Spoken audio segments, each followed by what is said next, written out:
وعلیکم ناظرین، میرا نام شیر ثانی سبزئی، آپ لوگ دیکھ رہے ہیں شیر ثانی سبزئی ٹی وی۔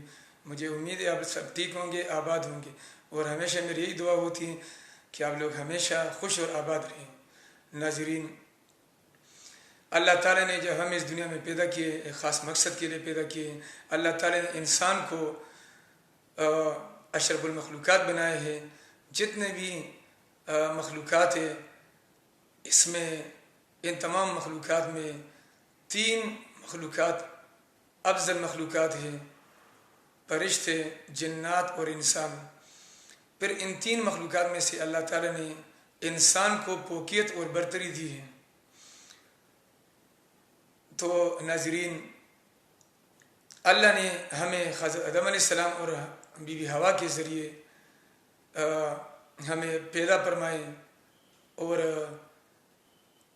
ان 2 شخصیات سے نسل آگے چلی گئی۔ پھر اللہ تعالیٰ رب العزت نے ان کے ذریعے مختلف اقوام، مختلف قبیلے بنائے تاکہ انسان ایک دوسرے کو پہچانے۔ ادروائز اس میں اللہ تعالیٰ کی مصلحت شامل تھی، ورنہ ایک ہی قوم ہوتا، اور اللہ تعالیٰ رب العزت کو زیادہ تر جو محبوب زبان ہے وہ عربی ہے، جو ہمارے نبی پاک حضرت محمد صلی اللہ علیہ وسلم کی بھی زبان تھی۔ تو اللہ تعالیٰ کی سب سے محبوب زبان جو ہے عربی زبان ہے، لیکن اس میں اللہ تعالیٰ کی ناظرین مصلحت شامل تھی، اور اس وجہ سے اللہ تعالیٰ رب العزت نے انسانوں کو آدم علیہ السلام کے بعد انسانوں کو مختلف زبانوں میں بانٹ دیے، مختلف قبائل میں اور مختلف اقوام میں بانٹ دیے۔ اس میں اللہ تعالیٰ کی حکمت عملی شامل تھی۔ اب اس میں ایک قوم کا دوسرے قوم پر کوئی برتری اور فوقیت حاصل نہیں ہے، بس صرف وہ قوم اللہ تعالیٰ کو پسند ہے، وہ لوگ اللہ تعالیٰ کو پسند ہے، وہ قبیلہ اللہ تعالیٰ کو پسند ہے جو متقی اور پرہیزگار ہوں۔ حضور پاک صلی اللہ علیہ وسلم نے فرمایا ہے کہ نہ عجمی کا عربی پر اور نہ عربی کا عجمی پر کوئی فوقیت حاصل ہے، بلکہ وہ قوم، وہ قبیلہ، وہ لوگ اللہ تعالیٰ پسند کرتے ہیں جو اللہ تعالیٰ سے ڈرنے والے لوگ ہیں۔ ناظرین، اب میں دوسری بات کی طرف آ رہا ہوں کہ پختون، پٹھان، پشتون یہ ایک قدیم قوم ہے، بہت ایک پرانی قوم ہے، اور 5000-6000 سال پہلے بھی یہ لوگ دنیا میں آباد تھے۔ یہاں تک کہ حضور پاک صلی اللہ علیہ وسلم نے بھی پختون قوم کی، پٹھان قوم کی، پشتون قوم کی تعریف کی ہے، اور حضور پاک صلی اللہ علیہ وسلم نے ان کو بتان کا خطاب دیا ہے۔ بعض کتابوں میں بتان ہے اور بعض کتابوں میں فتخان ہے۔ فتخان یا بتان یہ عربی کا لفظ ہے، اور اس کا معنی ہے جہازوں کے نیچے حصے میں یا کشتی کے نیچے حصے میں ایک لکڑی لگائی جاتی ہے۔ وہ لکڑی اتنی مضبوط لکڑی ہوتی ہے کہ سمندر کے بڑی بڑی موجیں، خطرناک ترین لہریں اس لکڑی کا کچھ نہیں بگاڑ سکتے ہیں۔ اگر یہ لکڑی 100 سال بھی سمندر کے پانی میں رہے تو یہ لکڑی خراب نہیں ہوتی۔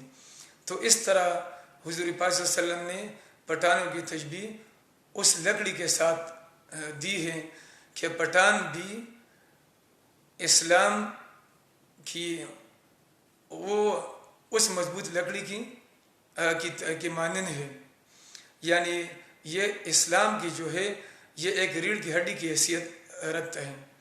تو ناظرین، اس کے باوجود بھی چند لوگ، چند اقوام پٹھانوں کی سادگی اور پٹھانوں پر مختلف قسم کے لطیفے بناتے ہیں، اور اس لطیفوں میں جو ذکر کرتے ہیں تو پٹھانوں کا ان لطیفوں میں جو یہ مختلف لوگ ذکر کرتے ہیں دور دور کا بھی پٹھانوں کا اس کے ساتھ کوئی تعلق نہیں ہوتا ہے، لیکن اسی وجہ سے کہ پٹھانوں کو سب نگاہ سے دیکھتے ہیں اور پٹھانوں کا مذاق اڑاتے ہیں، وہ قوم جس کا حضور پاک صلی اللہ علیہ وسلم نے تعریف کی ہے تاریخی فرشتہ میں، تاریخی کتاب رحمت خانی میں، پٹھانوں کی تاریخ میں، اس طرح بہت ساری کتابیں لکھی گئی ہیں۔ باقاعدہ اس میں یہ بھی ذکر کیا گیا ہے کہ پٹھان جو ہے ان کا جد امجد حضرت ابراہیم علیہ السلام ہے۔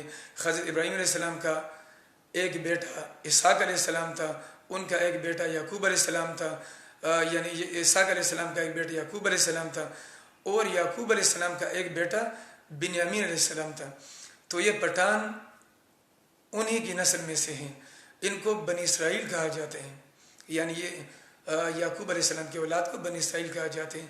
تو کچھ لوگ کہتے ہیں کہ پٹھان جو ہے، کچھ مورخین کہتے ہیں کہ ان کا تعلق بنی اسرائیل سے ہے۔ تو ناظرین، یہ ایک مہمان نواز قوم ہے، سیدھے سادے لوگ ہیں، کوئی انتہائی تعلیم یافتہ بھی ہو تو یہ کام میں شرم نہیں کرتا۔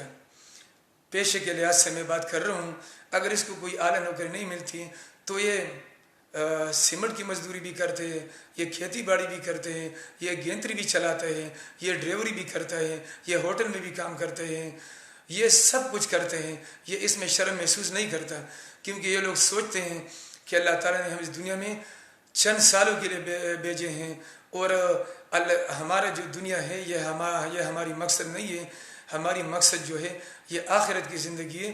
یہ دنیا تو گزر جائے گی، لیکن آخرت کی زندگی جو ہے یہ ابدالآباد زندگی ہے۔ اگر اس دنیا میں ہم نے اچھا کام کیا تو اللہ تعالیٰ آخرت میں ہمیں سرخرو رکھیں گے۔ اگر اس دنیا میں ہم نے صرف دنیا پرستی کی اور دنیا پہ بھلے ہم اعلیٰ عہدوں پر فائز ہو لیکن ہمارے اندر انسانیت کی کوئی چیز نہ ہو تو آخرت میں ہمیں کچھ نہیں ملے گا، بلکہ ہمارا ٹھکانہ دوزخ ہوگا۔ تو یہ ایک اللہ سے ڈرنے والی قوم ہے، اور یہ انتہائی مہمان نواز قوم ہے، ایک بہادر قوم ہے۔ اور جب کوئی مصیبت پاکستان پہ آتی بھی ہے تو سب لوگ پھر پوچھ کے بعد پٹھانوں کی طرف دیکھتے ہیں کہ ہمارے پاس ایسے ایک بہادر اور دلیر قوم موجود ہیں۔ یعنی یہ قوم ایک ایسی قوم ہے کہ یہ ہمارا خادم ہے، ہمارے نوکر ہیں۔ ہر جگہ پہ ہوٹل میں آپ کو یہ پٹھان ملے گا، سیکورٹی گارڈ میں آپ کو پٹھان ملے گا، فوج میں آپ کو پٹھان ملے گا، گینتری چلانے کھڈے کودنے میں آپ کو پٹھان ملے گا۔ لیکن اس کے باوجود بھی ہم ان کو سب کی نگاہ سے دیکھتے ہیں، ہم ان پہ لطیفے بناتے ہیں، جو کہ یہ بالکل سراسر غلط ہے۔ ہمیں چاہیے کہ ان چیزوں سے گریز کریں اور پٹھانوں کو گلے لگائیں۔ یہ لوگ سادے ضرور ہے لیکن بیوقوف نہیں ہے۔ لیکن بعض اوقات غیرت کے حوالے سے اگر کسی معاملے پر غیرت کی بات آ جائے تو اگر اس سے اربوں کی زمین چلی جائے اس کا پرواہ نہیں ہوتے ہیں، لیکن یہ کہہ رہے کہ یار جو میرے خودداری ہے، جو میری سچائی ہے، یہ بچ جائے۔ ان کے اندر منافقت نام کی کوئی چیز ہی نہیں ہے۔ میں اکثریت کی بات کرتا ہوں، اقلیت کی نہیں۔ چند غلط قسم کے لوگ تو ہر ایک قوم میں موجود ہوتے ہیں، لیکن میں اکثریت کی بات کرتا ہوں۔ یہ ایک خوددار قوم ہے۔ اگر کوئی یہ کہیں پہ ایک اعلیٰ قسم کی اچھی نوکری کرتے ہیں اور اگر غیرت کی بات آ جائے یا اس کے اندر یعنی کوئی قصور نہ ہو تو یہ اپنی نوکری قربان کرتے ہیں، اور یہ ہمیشہ یہ کہتے ہیں کہ رزق دینے والا اللہ تعالیٰ کی ذات ہے۔ جب اللہ تعالیٰ نے ہمیں اس دنیا میں بھیجے ہیں تو 40 سال پہلے اللہ تعالیٰ رب العزت نے دنیا میں ہمارا رزق بھیجا ہے۔ تو اسی وجہ سے یہ لوگ صرف اللہ تعالیٰ پر بھروسہ کرتے ہیں، اللہ تعالیٰ پر یقین رکھتے ہیں۔ ناظرین، تو ان لوگوں کا مذاق نہ اڑائیں۔ کوئی بھی اگر ان کا مذاق اڑاتے ہیں ان کو منع کریں۔ ناظرین، اگر ویڈیو آپ لوگوں کو پسند آئی ہو تو اس ویڈیو کو لائک کیجئے۔ اس چینل کو اگر کسی نے سبسکرائب نہ کیا ہو تو اس چینل کو سبسکرائب بھی کیجئے اور اپنے دوستوں کے ساتھ شیئر کیجئے۔ ناظرین، زمشیر اسان 50 ٹول گراند اللہ فامان۔